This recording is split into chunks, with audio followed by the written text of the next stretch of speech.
महादशम् ज़बूहे दशम्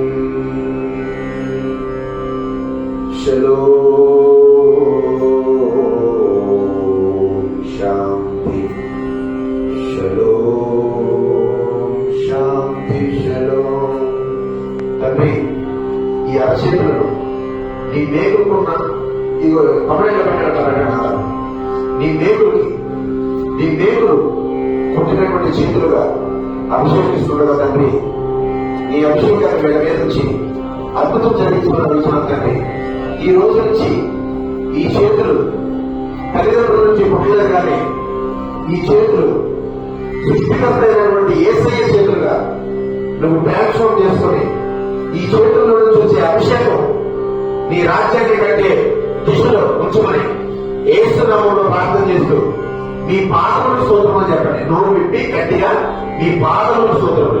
ఎందుకంటే యేసయ్య పాదం దగ్గరికి ఎప్పుడు వస్తామో మనన్నీ చేస్తారంట. మనం యేసయ్య దగ్గర చెప్తామంటే కిందకి భూమిలో వెళ్ళిపోతాం. యేసయ్య మీరు ఇచ్చిన ఆహారాన్ని బట్టి మీ పాదములు స్తోత్రములు. యేసయ్య మీరు ఇచ్చిన వస్త్రములు బట్టి మీ పాదములు స్తోత్రములు. యేసయ్య మీరు ఇచ్చిన గృహాన్ని బట్టి మీ పాదములు స్తోత్రములు. యేసయ్య మీరు ఇచ్చిన తల్లిదండ్రులను బట్టి మీ పాదములు స్తోత్రములు. యేసయ్య మీరు ఇచ్చిన కుటుంబ సభ్యులను బట్టి మీ పాదములు స్తోత్రములు. యేసయ్య మీరు ఇచ్చిన ఆరోగ్యాన్ని బట్టి మీ పాదములు స్తోత్రములు. యేసయ్య మీరు ఇచ్చిన ఆయుష్ను బట్టి మీ పాదములు స్తోత్రములు. యేసయ్య మీరు ఇచ్చిన బాపులను బట్టి మీ పాదములు స్తోత్రములు. యేసయ్య మీరు ఇచ్చిన ఆస్తిని బట్టి మీ పాదములు స్తోత్రములు. యేసయ్య మీరు ఇచ్చిన కృపను బట్టి మీ పాదములు స్తోత్రములు. యేసయ్య మీరు ఇచ్చిన విశ్వాసం బట్టి మీ పాదములు స్తోత్రములు. యేసయ్య మీరు ఇచ్చిన రక్షణ బట్టి మీ పాదములు స్తోత్రములు. యేసయ్య మీరు ఇచ్చిన బైబిల్ బట్టి మీ పాదములు స్తోత్రములు. యేసయ్య మీరు ఇచ్చిన సంఘాన్ని బట్టి మీ పాదములు స్తోత్రములు. యేసయ్య మీరు ఇచ్చిన ఆత్మీయ తల్లిదండ్రులను బట్టి మీ పాదములు స్తోత్రములు. యేసయ్య మీరు ఇచ్చిన ఆత్మీయ సహవాసం బట్టి మీ పాదములు స్తోత్రములు. యేసయ్య మీరు ఇచ్చిన ఆత్మీయ సహవాసం బట్టి మీ పాదములు స్తోత్రములు. యేసయ్య మీరు ఇచ్చిన ఆత్మ బలం బట్టి మీ పాదములు స్తోత్రములు. యేసయ్య మీరు ఇచ్చిన తలాంతులను బట్టి మీ పాదములు స్తోత్రములు. యేసయ్య మీరు ఇచ్చిన కృపావరములను బట్టి మీ పాదములు స్తోత్రములు.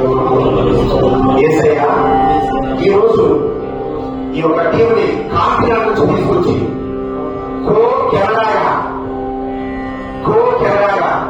ఒక బ్రిడ్జి పెట్టుకోవడానికి స్తోత్రం చేసి చివరి మాట, మన జీవితంలో దేవుడు ఇచ్చిన ప్రతి వాటిని బట్టి మనం ప్రతిరోజు కృతజ్ఞతాస్తుతులు చెల్లిస్తే దేవుడి విషయంలో వాటి విషయంలో రెట్టింపు ఆశీర్వాదిస్తాను.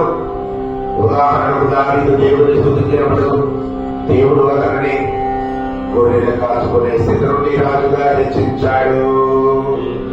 శలోం శాంతి శలోం శాంతి శలోం. కావున మనము కూడా మన జీవితంలో దేవుడు ఇచ్చిన ప్రతి వాటిని బట్టి కృతజ్ఞతాస్తుతులు చెల్లించి దేవుడిచ్చే రెట్టింపు ఆశీర్వాదం పొందుకుందాము. తద్వారా మరి 2000 సంవత్సరాల క్రితం ఇదే స్థుతులు మన పూర్వీకులు స్తుతించడం ద్వారా భక్తులు పొందుకున్న ఆశీర్వాదాలు. స్తుతించడం ద్వారా గొర్రెలు కాచుకునే దావీదు చక్రవర్తి అయ్యారు. స్తుతించడం ద్వారా సొలొమోను జ్ఞానం ఐశ్వర్యం ఘనత పొందుకున్నాడు. స్తుతించడం ద్వారా ఇశ్రాయేలుకు అడ్డుగా వచ్చిన ఎన్నో గోడలు కూల్చివేశారు. స్తుతించడం ద్వారా యెహోషాపాతు పక్షాన దేవుడు యుద్ధం చేసి అతనికి చిర జీవితం అనుగ్రహించాడు. స్తుతించడం ద్వారా జలసాలలో బంధింపబడి ఉన్న పౌరుశీలలు సంఖ్యలు వెళ్ళిపోయాయి. ఈరోజు మీరు ఎక్కడికి వెళ్తున్నాక కటిక శీలంలో ఉన్న సంఖ్యలు మీకు తెలియదు, కానీ మీ పాదాలకి తెలుసు. అందుకని మీ పాదాలకు దేవుడు ఎవరు? యేసయ్య. తండ్రి, ఈ టీంని మనందరం చేతులు పట్టుకుందాం. చేతులు పట్టుకో.